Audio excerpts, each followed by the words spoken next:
The answer, if ultimates are too strong, is to nerf ultimates. It is not to add these immortality abilities that just override not only ultimates, but the mid-fight of the game, which then hurts the tank players the most.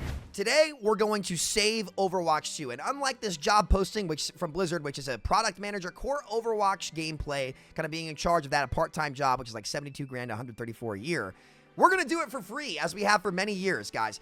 And I also want to talk about and challenge some of the things that Aaron Keller had said in his 6v6 dev blog, and I want to talk about why things were the way that they were, and kind of make sure that we have a good expectation about what the 6v6 patch needs to be, because Overwatch 2 will never be at its peak as long as we are in 5v5 roll-lock. So I'm going to be addressing some of the things to fix 6v6, some of the things that dev missed, some of the things that I was vilified for saying 5 years ago, which we will pull the receipts, we will pull the VODs. Ironically, I actually wasn't always raging. I only really started hard raging at the devs when they didn't listen to the main thing that I was saying, which I ended up being right about, and that they didn't actually kill double shield when they nerfed the breakable barriers patch.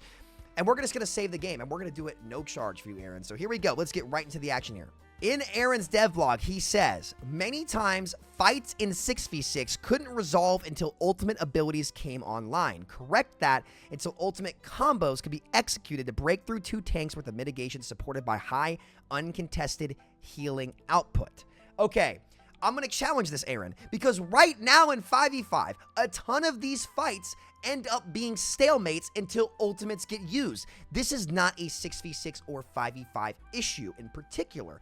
It's actually a hero design issue, and this stems back to something that you guys used to talk about all the time, and I'm sure Aaron and a lot of the old head in Overwatch will remember this. There was a discussion like back in 2020 when they introduced Immortality Field, which was the biggest culprit. Immortality Field single-handedly caused an enforced double shield meta, and that is why it never went away. And I am going to be a prick about it, because unfortunately, people don't listen until you do. So that's what we're going to do here. We're just going to shoot straight about this. So they never addressed the sustain abilities and the Giga Sustain on the roll. And the reason why Immortality Field became a thing in the game was there was a concern internally that ultimates were too strong in Overwatch, and they wanted to give alternative answers to ultimates in the game.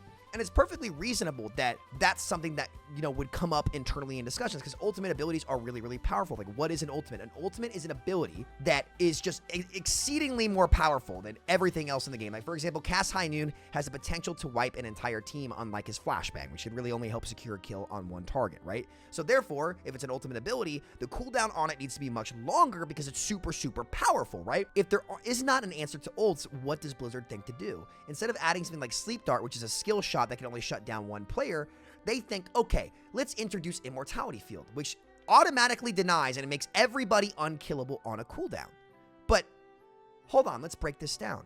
Have you really made ultimates less impactful? Because what is an ultimate ability? An ultimate ability is it's more powerful than other abilities in the game. So if you can't beat Immortality Field without breaking it, allowing it to deny ultimate level value consistently, which is what it did, have you really reduced the value of ultimates, or have you made an ultimate on a cooldown, which has a third of the build time as the other ultimates in the game? You haven't made ultimates less impactful. You've made them more frequent with more impact. And so what that's going to do is that's going to destroy the mid-fight of the game. And that's why people hated playing against Double Shield. The heroes in Double Shield had ultimate level value every single fight. Blizzard, Aaron, you didn't reduce the amount of ultimates dominating the game. You actually increased it, and it's an easy trap to fall into. And if you look at what Double Shield did, this is why it made tanks so unfun. Because where is the #1 place that immortalities are going to get used? In the frontline exchange. It's like running into a brick wall that there is no counterplay to. That's why people stop playing tank. Imagine the matchup of Zarya into Double Shield with Double Bubble. Say you burn through the barriers and you're walking in, you're dueling a Sigma Zarya, okay? You're on Brigana, Monkey, Zarya.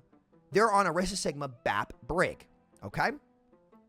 You burn the Sig Shield and you walk past the Orisa Shield with your one personal bubble to kill the Sigma. You get close enough to him, which you should have the advantage with because you're a brawl tank, and you're about to kill him, okay? You're about to kill that Sigma. But the BAP from the back, you've played well, The BAP from the back throws a drone, and you've walked in on the Sigma. Not only do you not get that kill, and you don't have enough sustain on Zarya to have enough uptime to kill the drone and the Sigma, but you're now out of position, and he kills you, even though you played properly. This is why you saw Double Shield get run on maps like King's Row all the time in Ranked. That's the Brawl map. Because Zarya did not have the power on her own to answer the ultimate level value that comes up every single fight from a Baptiste, and there's zero counterplay to it. And some people might sit there and say, well, Samito, there's counterplay to drone, just force it. That's not counterplay. You're answering to the power of the ability. If Ana throws a nade on somebody, it doesn't automatically dictate the outcome of that specific interaction. It doesn't. You can still kill through the nade. If you're anti-healed, you can still attempt to go get a kill. You also can back up if you want to.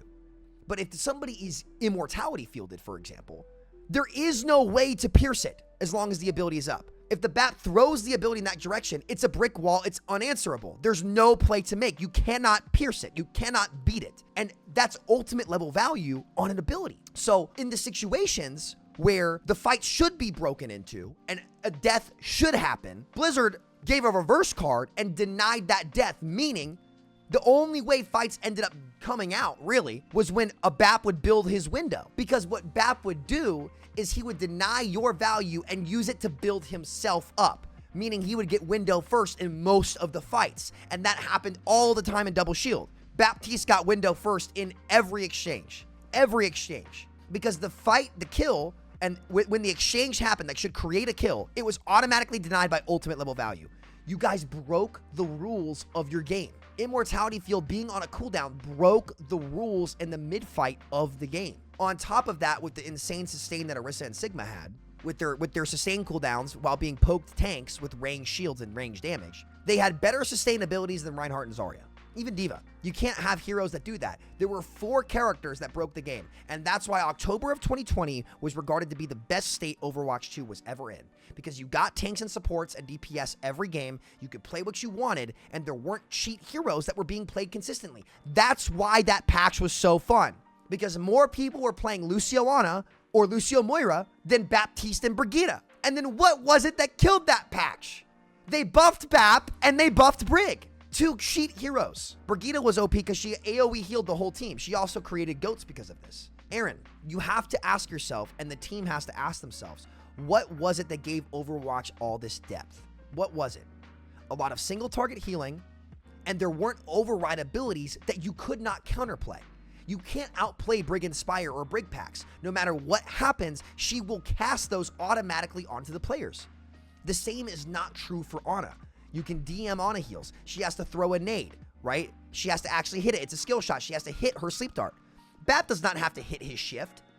It automatically goes to anyone near him. He doesn't really have to hit his immortality field either. It's really, really easy to use, and it automatically denied those values.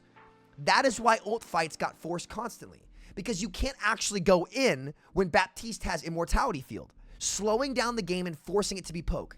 The same thing has happened in Overwatch 2 right now with Baptiste and Illari. You cannot commit on a kill when Bap has his shifting drone. You cannot commit on a kill while the pylon is up. You have to play to and answer to the power of those abilities. No matter what, there is no way to beat them normally. You cannot pierce them, but you can pierce an Onanade and kill targets through Onanade. You can pierce and kill targets through Lucio Amp. Suzu is a little bit less of a problem if we were to go back to 6v6 after playing Kiriko in the 6v6 code, because she's single target healing.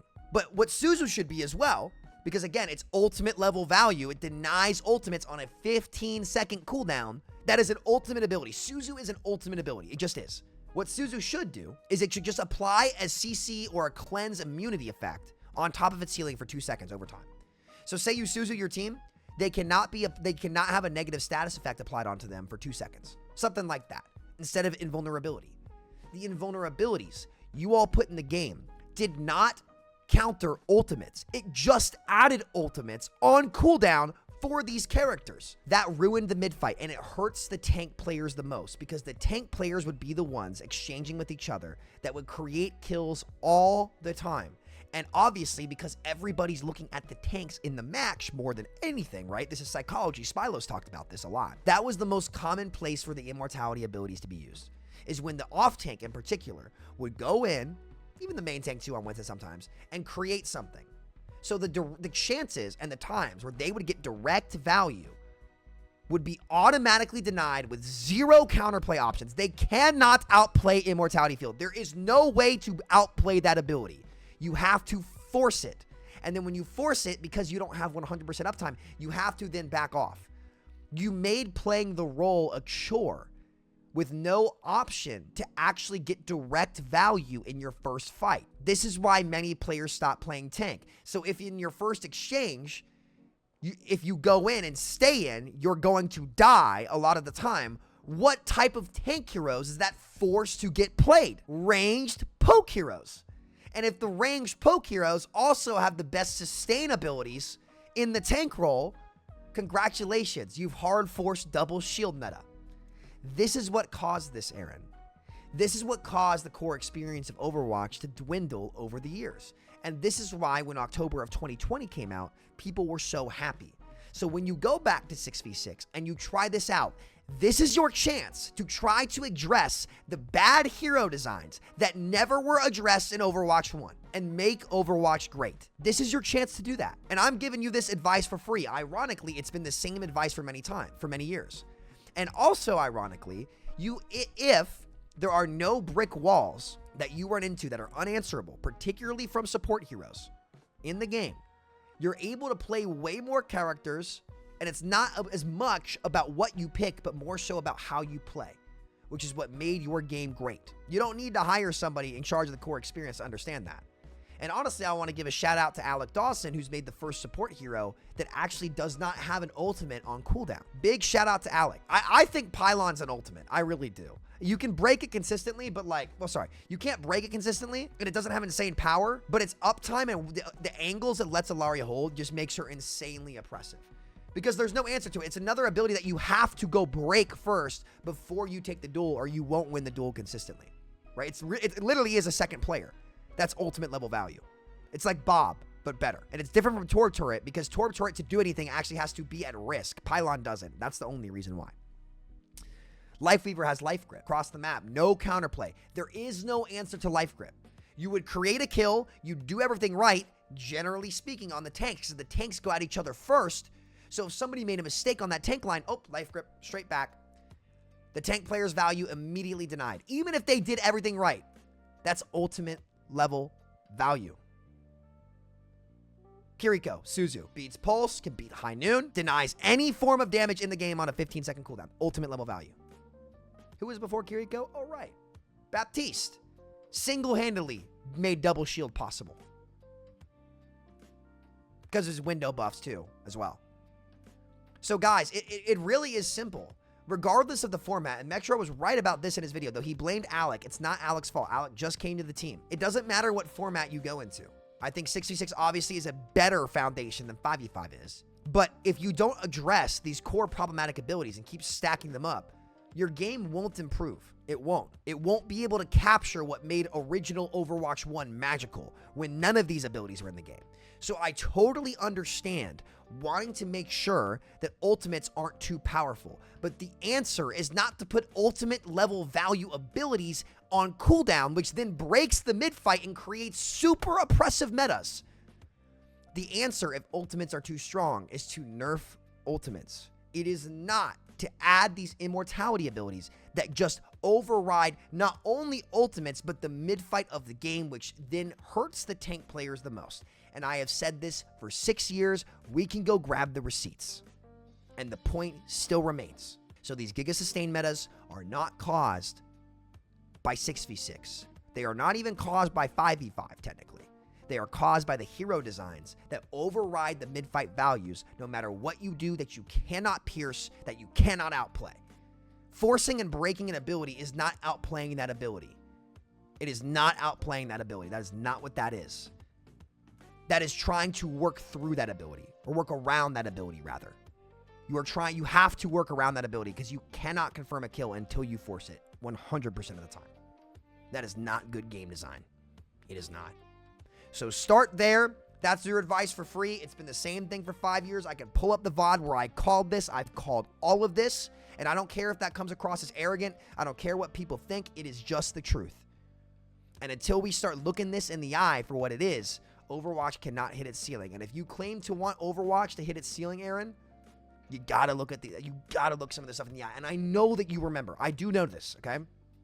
I do know that you remember that Ultimate conversation about Ultimates being too powerful for the team. I remember Jeff Kaplan talking about this.